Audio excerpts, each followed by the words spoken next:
gamers, welcome back to the counselor's office. Can I make something clear?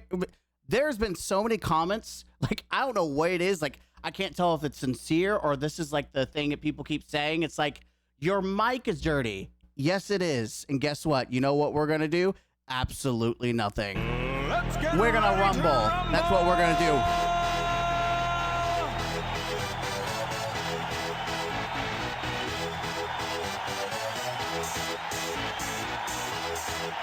Hell yeah!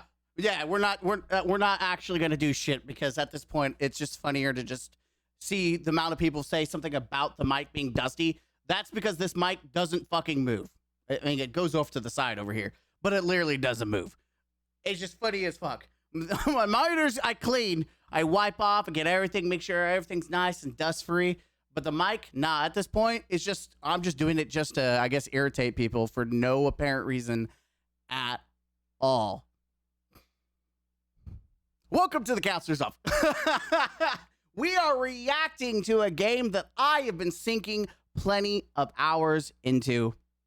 We're going to watch a legendary drops video, which I really like this guy. We haven't been talking about Crimson Desert, and it's a game that I have, like I said, been playing quite a bit.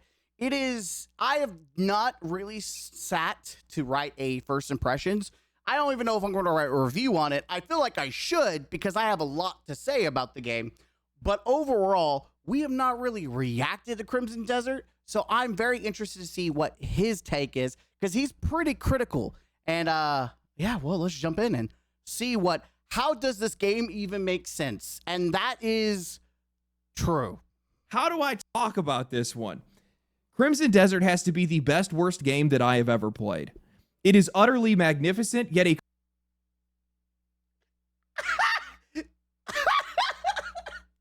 We are, 7 seconds in, and he's just explained the game. The best worst game is Crimson Desert in a nutshell. When you're wanting to explain, like, what do you think about this game? It's the best worst game. Complete train wreck at the exact same time. I have multiple times yelled out in frustration that I am done with this. This game is absolute garbage. Thrown my controller down, only then to go and play it for the rest of the night. I have not thrown my controller yet. I've not, but I have raged my nipples off. Hate this game, and I absolutely love it. Yes. I thought that Marathon was going to be polarizing. This is the most controversial game that we have seen in years. And for the first time, Marathon's pretty clear cut. Either majority of people fucking hate it, whereas the small population that plays it loves it. Whereas this game, you don't know, even if you like Crimson Desert, you don't even know if you really like it. You might hate it, and then you're like, oh, this shit's dope. And then 2 seconds later, fuck this game. Like, it's just, you don't know. Everybody's divided over it, and it has nothing to do with social politics or monetization or anything other than the gameplay. It just comes down to a relatively good game that you have to walk through barbed wire, broken glass, and razor blades to be able to enjoy it. Some people are going to walk that path. Others are going to want to have nothing to do with it. Both are completely valid. If you are already a masochist, you will love this game. If you like Dark Souls, you might like this game. I don't know. It depends. Like, it's been a minute since I forced myself to play Dark Souls. I say force. I enjoy Dark Souls, but it's not something I'm playing on the regular, right? Completely true. And it's really hard for me to recommend this game to people. The best thing I say, to be very fair, is like, if you play it within 10 minutes and you're like, this is dope, or I'm having fun, this is a game that does take about, 10 hours for it to really escalate. But I feel like if you don't click from the get-go, then you're not going to want to, go through the early game, which I think it has its waves of it's fun, and then it's really drawl, and it's fun, and it's blah, blah. That's pretty much what it feels like to play Crimson Desert at the beginning. So much so that I didn't even get past like chapter 2 or 3 before I said, fuck this. I'm just going to go explore the map and play, fight side bosses and treat it like Skyrim, where I just don't play the main story until I decide to play the main story.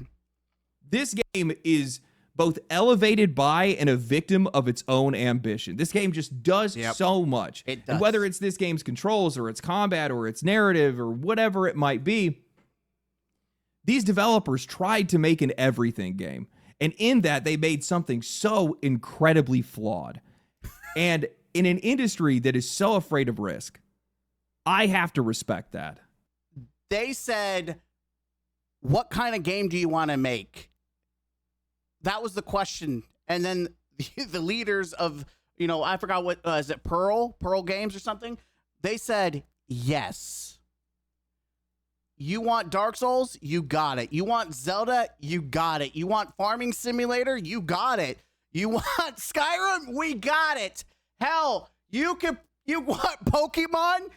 Got it. Because you can go around and capture a shit ton of animals. There's literally like a meme going on where people are training an army of cats. And they can actually interrupt like NPCs, like block them.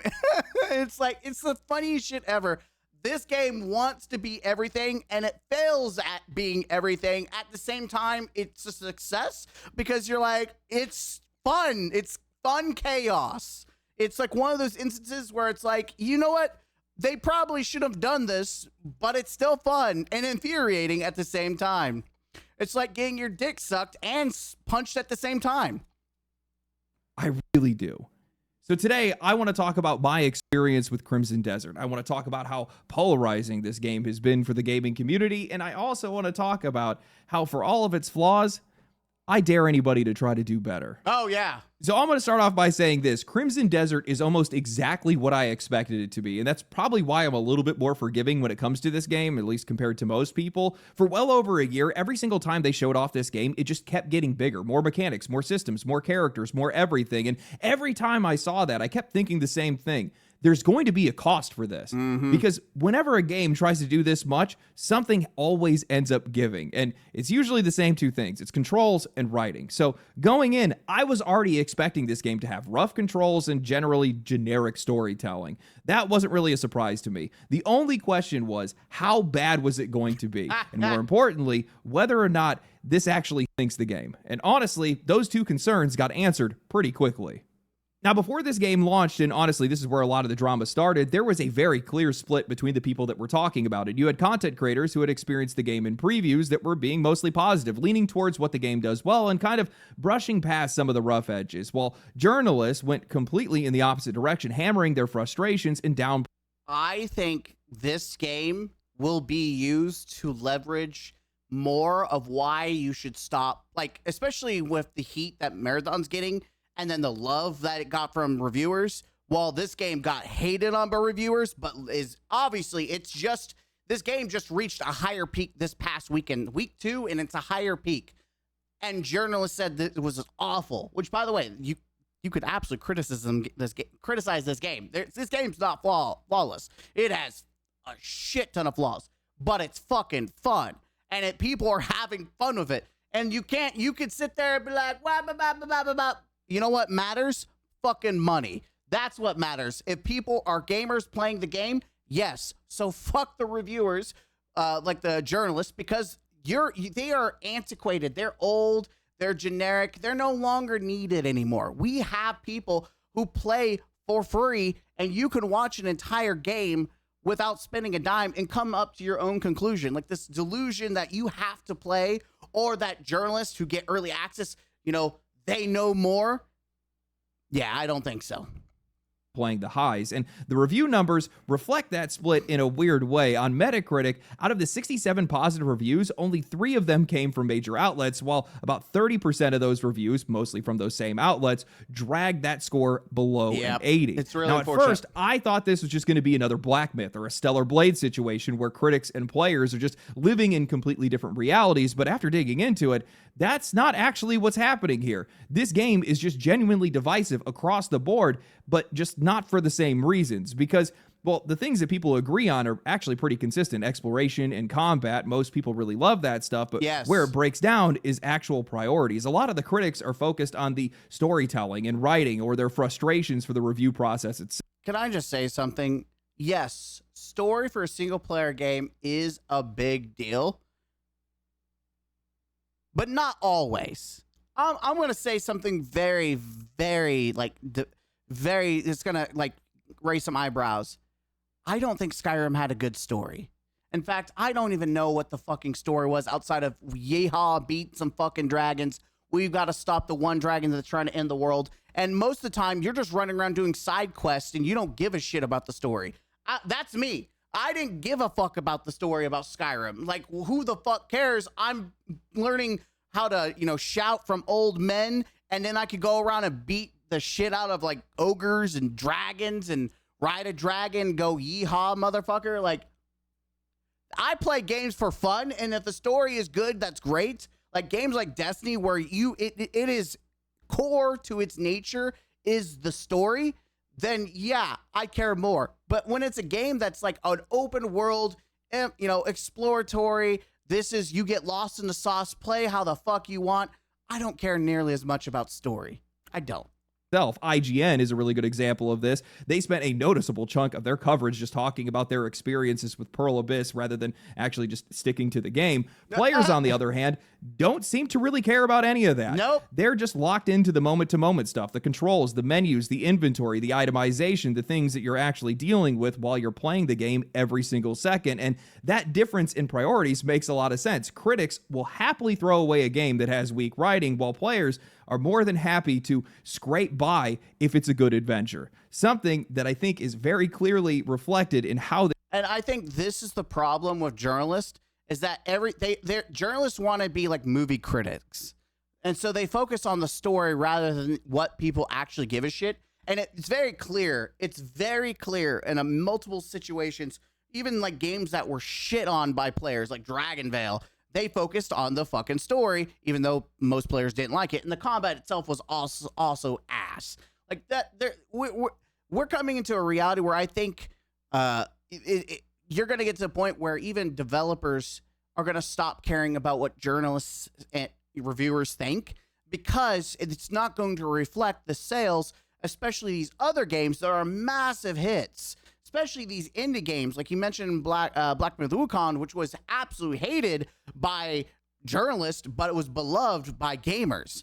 And you give a shit about the gamers, you don't give a shit about journalists, because at the end of the day, the one that actually makes the bank is the gamers. Which we saw that whenever the scores came out for is it Pearl Abyss, their stock dropped because of the scores of reviewers. But then when they make the sales and the the Steam charts and all that data come out that they sold 3 million something copies, the stock shot right back up, because that's how it is. People think they care about what journalists think. They don't. They don't care about these shitty reviewers. They care about the people who are actually playing the fucking game and playing it for fun. This game actually sold. Because despite how split this conversation was, this game still showed up. It launched to around 240,000 concurrent players, and even with people complaining all over the place, it still climbed up over the weekend, pushing closer to 250,000 concurrent players and selling over 2 million copies in its first 24 hours. 3 million. It also launched to mixed reviews on Steam, which really wasn't... This video is a little old. It's about almost 300K as of speaking today. It's like 270K, and then they've sold 3 million copies. All that surprising, but once people sat with it for a little bit longer, that score started to creep up. Now it's sitting at mostly positive, around 80%. It's 80%, yeah. I don't really think that's where it's going to stop. Pretty soon after launch, Pearl Abyss had already responded. They acknowledged a lot of the issues. They said they were going to address some of the control problems. They also followed it up with a pretty big update, tightening a few things up. I want to make something clear. I'm glad that they're quick to push out things, but I say this for every game. This should have been like this at launch. I can't give credit for fixing basic things that should have been in the base game. Like I'm going to criticize. I criticize games like Bungie, or companies like Bungie, Nintendo, shit like that. Like there's Ubisoft, all this shit. I will criticize when they do this stuff where they'll fix after a game's out. This shit should have been at launch.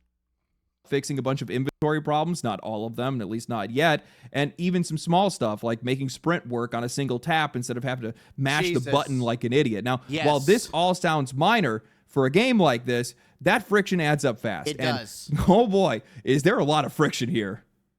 I did not get a review copy for this game. I was not a part of any previews. I have been playing it at the same time as everybody else, and honestly, that is probably for the best, because if I had early access, I might have committed some international crimes against humanity, against whoever designed this control scheme, the UI, and the inventory system. This game feels like you're trying to eat a $100 steak with a spoon. Like you're staying at a luxury hotel where it's only cold water and the lights turn on only if you perfectly clap the guitar solo from Through the Fire and Flames. It's like being on a perfect date with an absolute bitch. It feels like a... Yes, she's a she looks like a 10, but she talks like a 3, and you really just, you know what, you're gonna get some 10 on 10 action, but is it worth it? Is it worth it? Just for the constant 3, is it worth it? A great game that does not want you to actually enjoy it.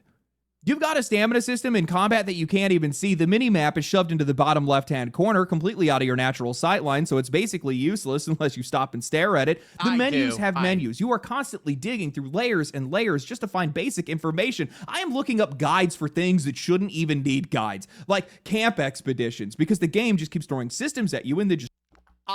What's funny is when you go, like, people, here's a PSA. If you want to know about refinement, if you click on armor, you click inspect, you can actually see the levels of refinement and how much resources and at what level each one is. I kid you not. It's not explained at all. It's just buried in a bunch of text that you hit inspect on your armor, and you can see how much, like, all the way to like 15 like level, you can see how much each refinement costs resource-wise, and you get to see the total value. So you, it's like, what? Also, I came to realize that 90% of the weapons and armor in this game are just pure cosmetic. Outside of the very unique gear that has built-in aspects, most of it is just cosmetic, which is a good thing because you get to play with what you want. You get to have that, fashion, while maintaining, upgrading, and putting it, because it's all in the bisque gears that what matters. These are like your abilities. But it's shit like that that's just not explained at all.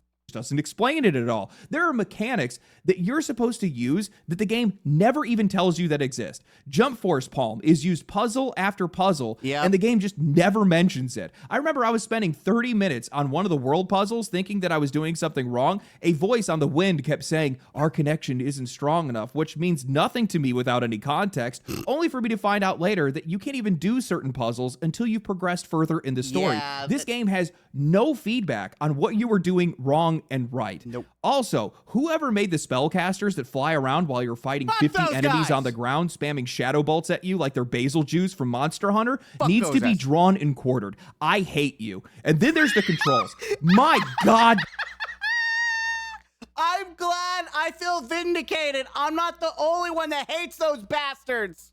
The controls. I switched to controller because playing on mouse and keyboard felt like I was learning how to play piano from scratch, and it's not any better. Every single button is contextual. Everything overlaps. You want to throw out your hook? Well, now you're crouching. You want to slide? Now you're throwing out your hook.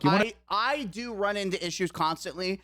I'm almost tempted to swap to keyboard and mouse, but I'm terrified that it's going to be such a learning curve now that it may not even be worth going to keyboard and mouse. I want to go keyboard and mouse so bad, especially for certain issues that I have because I keep barely touching the triggers, which activate an entirely different mechanics and abilities that just fuck me up in the middle of high intensity fights like boss fights. It is so noticeable and just egregious, but I'm so terrified that I'm just going to be significantly worse on mouse and keyboard. Try to lock on. Well, now you're blinding somebody with a lantern. You want to parry? Yes! Cool. You need to stop locking on to the enemy that you're trying to parry because the lock on is on the parry button. Yeah. It's insane. I've never seen anything like this before. It's like I got to the point where I was genuinely starting to question myself, like, okay, do I need to take an IQ test? Am I missing something obvious here? Am I just stupid? Or does this game just not want to be played? And that's the part that makes this all so frustrating, because underneath all of that, the reason this game is the way that it is because there is a ridiculous amount of game here, like an overwhelming amount. And the only reason that people are willing to stick through and fight through all of this friction is because of what's on the other side of it. I'll be honest, after just a couple of hours, I was already done. I was ready to drop it, but I locked in and I kept pushing forward. And that's when I started to notice something. For every stretch of frustration, I would get these flashes of brilliance. At first, it was the story. It felt flat, generic. Yep. Honestly, it is still hot ass and may as well It not is. even be there. Yep. But the more time that I spent with it, the more I kind of like just being this nobody, just some John Everyman. It started to feel like I was at the beginning of some D&D campaign. I was level 1. I had no clue what was going on. It's like you're watching a generic isekai. The whole story is like it starts out as a basic isekai anime, and then it starts you die, you come back to life. The gods or whoever you need you to save the realm because they're trying to split them together, or like it's crashing together, some kind of generic isekai bullshit. And then you're coming back, and then you have to get your merry band together to take on the great evil, whatever the fuck the bot. I haven't got that far, but it's just it felt like I was playing an isekai. I've watched enough isekai animes that this seems like an isekai, and whether you like it or you hate it, you take it or leave it. I just kind of hate the fact that in order to do other key aspects of the game, you have to do the main story, and it pisses me off.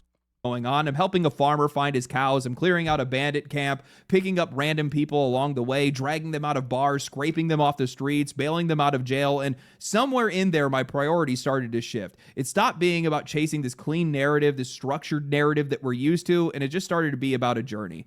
Just existing in this world, moving from situation to the next, and man, there is an adventure to be had here. Awesome. The game is stunning. The engine is like black magic. The performance, the lighting, the color, the draw distance. You're looking at mountains, clouds, entire towns on the horizon, and you know that you can just point your camera and just go there. No walls, no limits, just go. It's crazy that I've run through this world and I never complained about, man, this world is empty, or that there's nothing to do, nothing to gather, nothing. Like, the world is so big, and yet there's so many instances where if I want to get into a fight, I can find a fight. If I want to interact and, like, I want to go hunting, I can find animals just all over the place. Or I want to gather insects or bugs or, plants for crafting and alchemy and all this other bullshit. Like, by the way, there's crafting, there's alchemy, there's cooking, there's fishing, there's farming.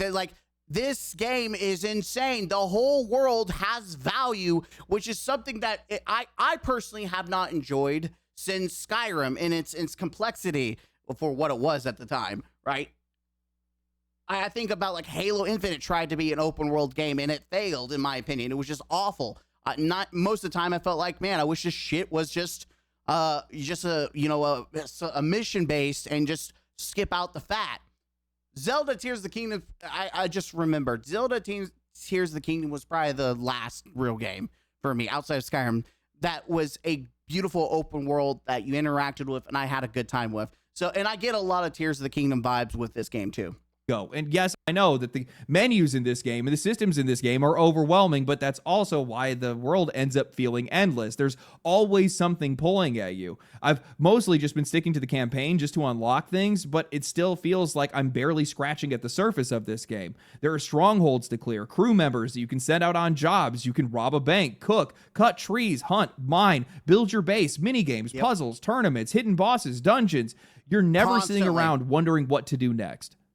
I think that the best way I can describe this game is that it's a toolbox game, not just because the game still needs a lot of work, but also because there is just a ton of stuff that I haven't even touched yet. There are whole systems that I barely interacted with, other characters that I haven't used, and I'm still trying to figure out what my version of this game even looks like. Exactly. Because it's not asking you to use everything. It's just asking you to figure out how you want to play. If you hate puzzles, well, you can go earn skill points through combat or just by engaging with the world. If you don't want to gather resources or anything like that, well, you can just loot enemies, take on bounties, rob people, rob houses, or just buy whatever you need. You don't want to hunt or cook. You can invest. There's a whole banking system, so you can go and you can essentially become, an entrepreneur. You can you craft and make things and then sell them. Like, you can be a shopkeeper without actually having a shop, or maybe you can have a shop later. I don't know. For all I know, I have not got that far in the game. Maybe you can be a shopkeeper. You could play this game however the fuck you want. Go ahead and buy all that too. Can't get a handle on the controls? Use the environment, kite enemies, heal through all the fights, or just do what I do and give a stone cold stunner to anything that moves. All in all, while Crimson Desert is undeniably and frustratingly a deeply, very deeply flawed game that is going to take time to improve, and likely some of this stuff is never going to improve because it's found. I'm a little upset because I'm finally on chapter 4, and this is gonna be like, I know this is a boss that I'm gonna fight, so knowing about it kind of disappoints me, but whatever. Those flaws are a consequence of offering least I know how to everything beat and this more boss, to I the guess. player. And the more that I play this game, the more I find, the more I start falling in love. And while I might have to eat this steak with a spoon, I'm definitely not complaining about how it tastes. I hate to say this because this is the worst thing that you could possibly say, and it ultimately does not make a game worth buying, but it does get better the longer that you play it. At least it did for me, and I know it did for a lot of other people. I started off hating the game, and then hating the game even more, and then I started enjoying it, so then I'm not really sure if it's Stockholm Syndrome, but then after a while of still being completely frustrated, frequently, I started to love the game. And while I think that it is deeply flawed and still needs a lot of work, I still find it to be utterly brilliant, and it's going to get at least 100 hours out of me. I feel like this game has a lot of deep reverence for past games, especially when it comes to Western games. You can see the flashes of The Witcher, Elder Scrolls, Dragon Age, maybe a little Red Dead Redemption. Yeah. And, I've seen a lot of critics that have been bashing the game for it. Look at them copying off of these other games and not even getting it right. And I saw some YouTubers talk about it. I'm like, you are a fucking retard. I don't think we are so far beyond copying. Very, very rarely do you see anything that's actually innovating. If anything, it's taking what's already out there and improving upon it, making it better, making it shinier. Like, are we kidding? 90% of first-person shooters copied Halo and Call of Duty. Shut the fuck up. Reminds me a lot of Stellar Blade for that, where Shift Up was getting a lot of criticism for riffing off of Nier Automata, but I don't think that these guys have been getting very far from where their goal is. They're pretty close, man. And in some cases, they're also exceeding what people's expectations would be for some of these games. And it's very obvious that it's coming from a place of respect rather than just being a cheap imitation. Otherwise, this like, I think a game that comes very close at imitating, like, just almost disrespectfully, is Power World. I think Power World is enough, separates itself enough, and is fun enough in its own. Like, if I want to play Power World, I'll play Power World. If I want to play Pokemon, I'll play Pokemon. They both have similar aspects, but they're not the same game. Like, I'm not running around Pikachu with a gun in Pokemon. I'm not out here blasting ass, pow, pow, pow, pow, pow, pow, so I started blasting, I can't do that in Pokemon. I can't craft. I can't build a house. I can't do, Minecraft shit in Pokemon. Unless you're playing Pokepia or whatever the fuck it's called. These games wouldn't be as deep as they are, or as thoughtful, or as fun as they are, at least when they're allowed to be. At one point I came to the realization that this was the dream game that I had when I was a kid. The naive dream game that I had when I was a kid. Nice. It reminds me when I used to talk to my buddy who also wanted to be in game development when we were kids. We'd write down all these ideas of how we wanted everything from all of our favorite games.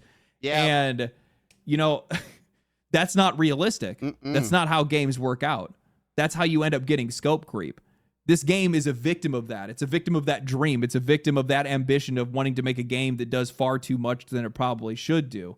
But in this case, I actually feel like the benefits outweigh the costs. The reason this game is the way that it is because these guys dared to dream and reach at something that they otherwise... I think this game is near... If you were to say that they wanted to be multiple things, I think they are so close to achieving in a... Like, the game's much better than it was at release, right? We can agree. The patches, they're fixing it. But I think the overall the problem is still there. The complexity of it, lack. They are trying to solve things, and I think that's great. And as they add on to it, it will be in a state. Like, I don't think this is a Cyberpunk launch. I don't think this is a No Man's launch where this thing is awful. I think it's polarizing, but not to that degree, which is why it's still incredibly successful, even with that issue. But I do think it will have the same outcome where they will continue to work on it like Cyberpunk was worked on and No Man's Sky. And I think that this game has the potential to evolve into what they wanted their dream to be. This game and what its desired goal will become a reality, and you have the community as well that are already working on mods to improve that. I think this is a game that could be potentially played in the future for quite some time. We'll have to see. And I say that based on Skyrim, because Skyrim was played because it was heavily modded. It was modded. People made their own missions and extra shit, and it added, the fun level aspect of it. The only thing that I wish personally that I doubt will ever happen is a way to replay boss fights. I kind of wish that you could make bosses harder and replay them at a later date, but whatever. Otherwise shouldn't have. And to achieve that, they had to basically ignore every single industry best practice. And I think more games should do the same. Yep. So earlier I mentioned how just a few hours in, I was already ready to put down the game, but I never fully explained why. Yes, this game does look incredible. Yes, the combat is fun and there's a ton of stuff to do, but that's not actually what stopped me. What stopped me was me catching myself in the middle of an internal dialogue being a complete hypocrite. Because while I was playing, I kept thinking to myself over and over, this might be the most inaccessible game I have ever played. It's like it's unlearned every modern gaming convention when it comes to controls, navigation, UI design, gameplay, basic usability. All of this stuff has already been fixed by other developers. And then I even caught myself agreeing with IGN's reviewer. Yes, I know, disgusting, but he was talking about the exact same thing, and then it hit me. Wait a minute. Are we good? I just made a video not that long ago complaining about how this games industry has gone way too far with accessibility and how every single game is not supposed to be made for everyone. So how am I going to sit here and start complaining about accessibility when this game's a game for everyone is a game for no one? That's a lot. I believe in that. Lack of it is the exact reason why it can offer so much. Now, I want to be clear, that does not mean this game gets a free pass. There are a ton of obvious fixes here, and to their credit, they've already been making some of them, but some other ones they could maybe make down the road is stuff like gathering. That would be kind of nice if that was streamlined into a single prompt or maybe a dedicated mode or something like that, something where you could just automatically use it instead of forcing tools every single time you need to do something. Those are solvable problems, but where it all started to fall apart for me was when I tried to apply that same logic to the rest of the game, especially when it comes to this game's controls and abilities. Because the more that I thought about it, the more that I realized what I was actually asking for. I was asking for this game to behave like every other game, to put all the abilities onto a wheel so I could simply just push whatever input that I need and use whatever I need in the moment, reduce everything down to just one action, clean, predictable, and easy to read. And then I stopped myself, because what if I don't want that? What if I want to hook somebody with the hook and immediately follow it up with nature's I will say that this game has potential to do some crazy. I've already seen the chaining potential. Like, they came out and nerfed it, but you could chain and do some like crazy knife lunges in the sky. Like, there's some crazy shit you can do. And yes, I know it look ridiculous, but I really refuse to ruin a boss I have not gotten to, because that I've stopped. I'm not doing it. Grasp and rip a tree out of the ground and swing it into somebody in mid-fight? What if I want to grapple a wall and hit them with the palm strike? Why am I sitting here trying to force this game into a system that limits its own expression, lowers its skill ceiling, and cuts down the number of options for both me and the developer? We have been conditioned to expect a certain level of simplicity, a certain structure, clean inputs, limited bindings, predictable outcomes, basically the same controls that we see for every single game. And honestly, I am not saying that Crimson Desert nailed this. Their controls are an absolute mess, especially on mouse and keyboard, where half the prompts don't even work unless you're using a controller. But at the same time, this game is trying to... Even on controller, it's still a struggle. Cram everything onto a keyboard, everything onto a controller, and it's letting you do way more than you probably should be able to do. And that's exactly what's given this game so much freedom to get this far. I've criticized this before, especially when it comes to Eastern games, where their controls can definitely get a bit on the wild side. But honestly, I think that it's time to respect that kind of experimentation instead of constantly praising an industry that has become terrified of it. What he's meaning is, I hit A, and then I do like a 360 no scope, 5,000 damage attack, and that's it. That's the gameplay. Woo! History, let's be real, probably would have never let a game like this ever see the light of day. Because this is what happens when you have a game that gets out of control. This is what happens when scope creep wins. This is why menus get convoluted, why systems go unexplained, why all that foundational support that players are used to just isn't there. Now, I'm not saying this is a good thing. That work still needs to be done. But I would rather take something risky and janky over playing the same thing over and over again. these developers just kept adding more systems, more mechanics, more ideas. It felt like they couldn't even stop. I even saw a post from one of their supposed developers who was talking about the exact same thing, saying that they just kept putting more stuff into the game even when it didn't make sense. And usually games like that do not survive. No. They get cut down, streamlined, watered down, or just completely canceled. This one didn't. And yes, that does mean we get a messy game. It means we get a frustrating game. Sometimes we get an absolute straight up piece of shit. And in some cases, this game actually is that as well. But these are the kind of flaws that we just don't see anymore. These normal video game flaws that we used to have all the time, because games like this never get a chance to exist in the first place. And honestly, this is a great point. I think I'd rather have this kind of flawed game than the cookie cutter, watered down bullshit that is safe. That is the live service model, and which is what you saw in High Guard. It's just this weird cookie cutter bullshit that is just way too safe. And I thought High Guard was an average game, like a 6 or 7, nothing great. It really didn't take any risk. It was just a copy paste of everything else. And that's kind of what where we're at, is most games are just copy paste, play safe. And sometimes it works out, like Resident Evil Requiem, taking things from previous series, combining them together. I mean, did it really do anything new? Not really. Did it improve upon what already worked? Yes, and it's great. But games like this, I also appreciate too, where it's trying to take some chances at, a big ambition. It worked out.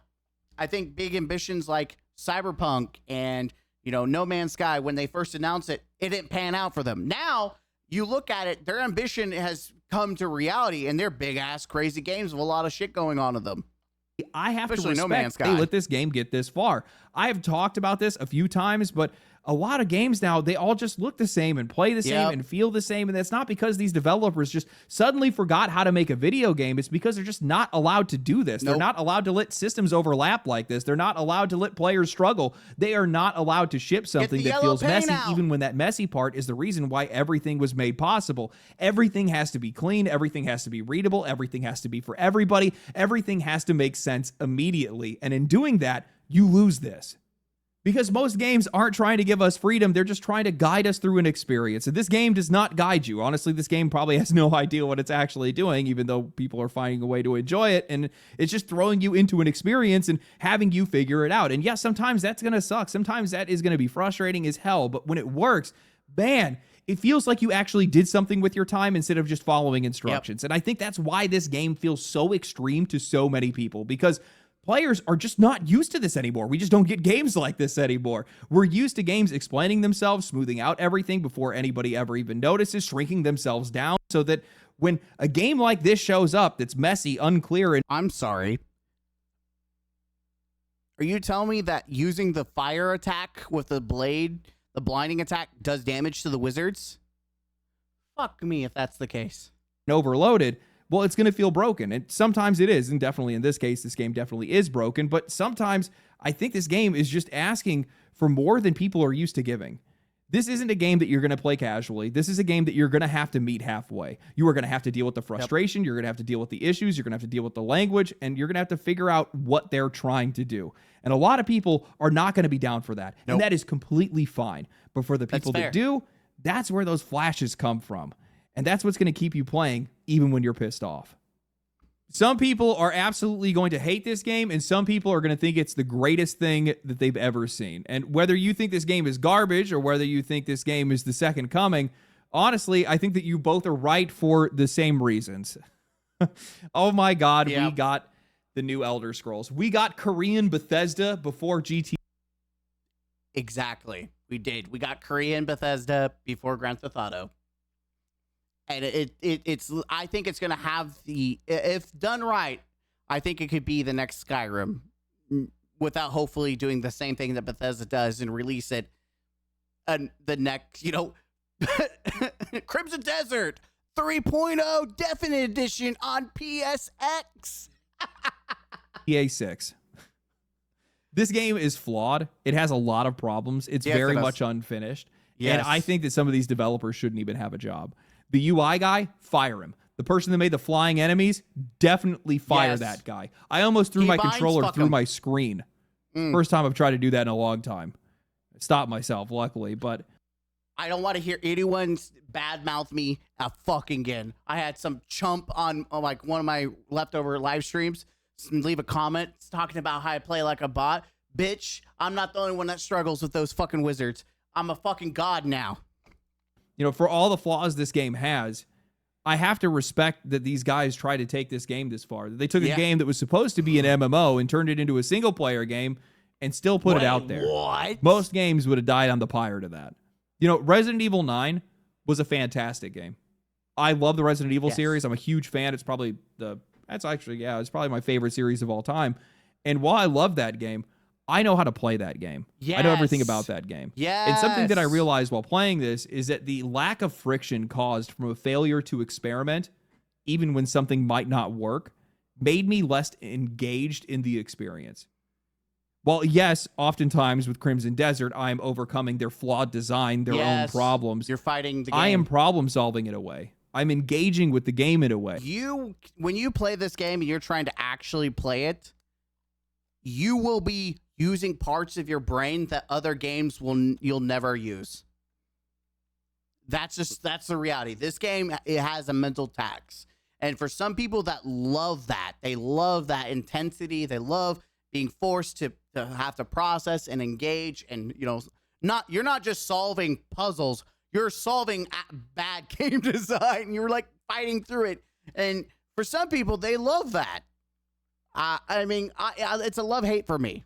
That I haven't done in years. It actually feels like I'm gaming for the first time in years. Again, while I am being incredibly forgiving, you're not playing a movie, you're playing a fucking game. Now, I think Resident Evil did a fantastic job, and it didn't feel like just a movie, but it definitely felt more cinematic, like a movie, and like the sequences outside of the horror aspect. But this game, this doesn't feel like a movie. In fact, I'd rather skip the cutscenes and just get back to the gameplay. Far more than I probably should be. This game definitely needs a lot of fixing. Yes. A whole lot of fixing. Whole lot. And if the patchwork that we've already seen so far is a sign of bigger things to come, then this game is actually going to be looking pretty good. But while I cannot recommend this game, definitely not in good conscience, if things work out, it could turn to be one of the best open world RPGs that we've seen in years. Yes. Here's to hoping. Anyway, hope you guys... Hopium copium. Here's the deal. I can recommend people to play. Just watch. Anyone that isn't like a professional streamer, just watch them play. Watch me play. I'm a gamer who's played so many different games. And sure, I don't spend hours and hours like streamers do, and things don't click. I'm just a dude who works I don't work a 9 to 5, but I work a full professional job, and then I play video games. And I am cracking out this game a lot, exploring. But I have to say that if you're on Steam, absolutely play it for an hour, and you will come to the realization of either you like it or you're like, this is total bullshit. Because the reality is, you could say 10 hours later this game gets cooking, and it does. If you can't enjoy it at its worst, you will never get to the best of it. I think that's the best way to explain, is that if you cannot get through the worst parts of this game, you will never enjoy, it's like someone took a shit on top of your steak, right? It shouldn't be like that. There shouldn't be shit on a steak, but there's just shit on a steak. And yeah, you could take that steak, you could, rinse it out, you could, clean it off, and then, once you've cleaned it completely, you can put some sauce on it, and it's good. Maybe shit's too much. Like, it's not that bad. It's not a pile of shit. Like, maybe it's like a better way would be like half of it's cooked really well, and the other part of the steak is burnt. That's right. That's a better, because it's not dog shit. It's not a dog, even though I say it's dog shit sometimes. The best way to explain it, it's like half of the game is like a juicy, well, raw, not really well, I don't know. What's the best way to have steak? I have mine from raw to well done. You have a really fucking good steak. Half of it. The other half is it's burnt. We can all agree that shit sucks. And so you have to get through the burnt part of the steak to get to the good shit. And sometimes there might be patches of burnt in the middle of the good steak. And there might be some good stuff inside the mixture of the burnt steak, right? You have patches. That's kind of what this game feels like. It feels like there's some really good, but there's some really bad you have to get through. I know that's a lot of yapping, but that's the game. There's no simple, yes, play this game, it's great, or no, this game is ass. It's kind of everything. The game that has so many functionalities, so many aspects, that wants to be so many things, that it works, but then it doesn't work. It's great and fun, and it's also ass and makes you want to bang your head against the wall. It is a mixture in the middle, right? And so you have to decide, do I want to deal with that? Do I want to have that experience where it's such a chaotic mess, where I may have some amazing moments, and then other times I want to, wonder if I need to go become a monk on the mountain or something, because this game's making me have a mental health crisis. Anyways, I'm Mr. Gaming Counselor. The link will be down below. I'm glad I got to talk a little bit of Crimson Desert, because I've been jamming out on it, and I do enjoy the game. I give it like an 8 right now. Even with all its flaws, the experience and the hours that I'm sinking into this game, it's easily an 8 for me right now. And if they continue to prove aspects of the game, this game could be like a 9. The biggest thing holding it back from being a 10 is the atrocious story. But outside of that, yeah, I'll see you next time. Don't forget to game out.